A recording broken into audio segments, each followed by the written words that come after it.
নমস্কার বন্ধুরা, welcome back to my YouTube channel. আজকে দেখাবো বোয়াল মাছের রসা।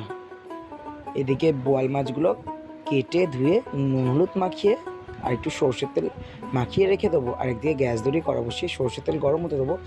তেল গরম হয়ে গেলে এপিট ওপিট করে বোয়াল মাছগুলোকে ভেজে নেবো।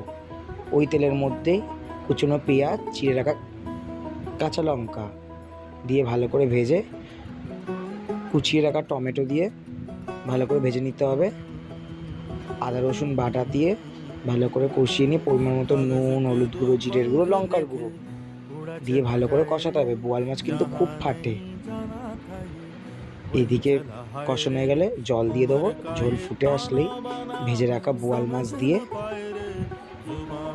নামিয়ে নেবো। আমার বোয়াল মাছের রসা রেডি। আমার ভিডিও যদি ভালো লেগে থাকে লাইক, কমেন্ট, শেয়ার করে দেবেন। পেজটাকে ফলো করে দেবেন নিত্য নতুন ভিডিও পাওয়ার জন্যে। নেক্সট কোনো ভিডিওতে বাই বাই।